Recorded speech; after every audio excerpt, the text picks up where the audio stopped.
like, share, subscribe. The first attempt by the Romans to exhume the prophet's grave, peace and blessings be upon him, occurred around 1161 AD, during the reign of Nur ad-Din Zanghi.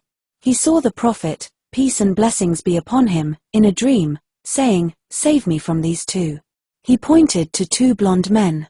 Nur ad-Din woke up in a panic and consulted scholars. They said, "It seems that a serious event is taking place in Medina." He went with them there, carrying a large sum of money.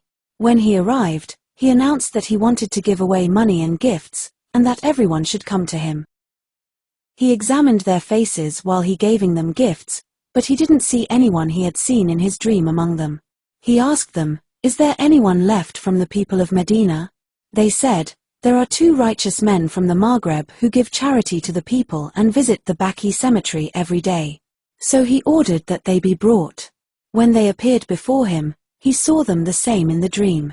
He asked them about their situation. They said, "We are pilgrims from Maghreb." They lived in a house near the noble chamber. When they searched their house, they found a lot of money, copies of the Quran, and books. Nur ad-Din Zanghi lifted the mat and found a tunnel underneath it leading to the noble chamber. The people were terrified.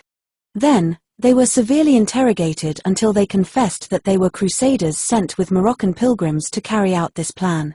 They would dig at night and put sand in their clothes to throw in the Baqi cemetery among the graves during the day.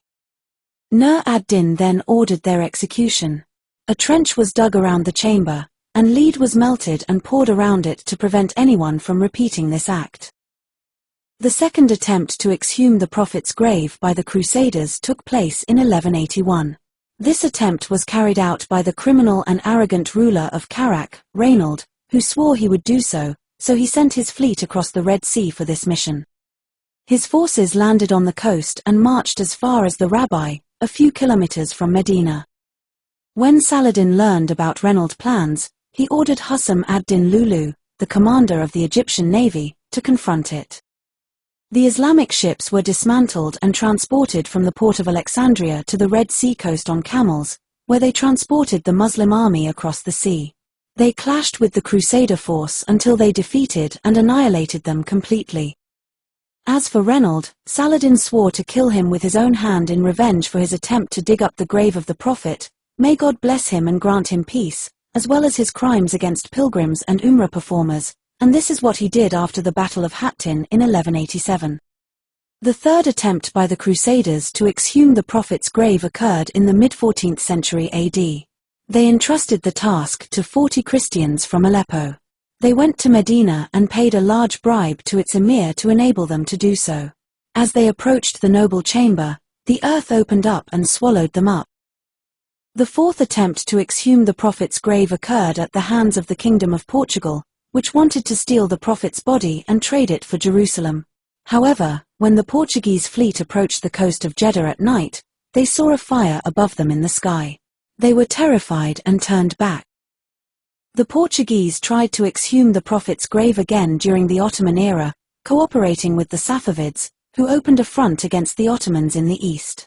While the Portuguese occupied several coastal cities in the Arabic Gulf and Horn of Africa, their plan was to advance to Mecca and Medina. The Ottomans supported the resistance against Portuguese occupation.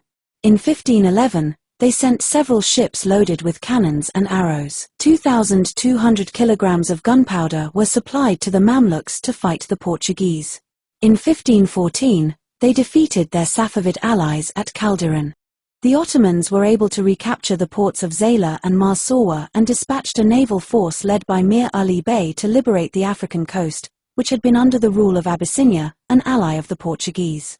The fighting continued for 3 decades until the Portuguese were defeated and completely expelled from the Arabian Gulf region. This occurred during the reign of Suleiman the Magnificent, who prohibited Christian ships from entering the Red Sea. They were required to unload their cargo at the Yemeni port of Mocha, where it would then be transported by Muslim ships across the Red Sea. Thus, the evil plans to exhume the grave of the Prophet Muhammad, peace and blessings be upon him, failed.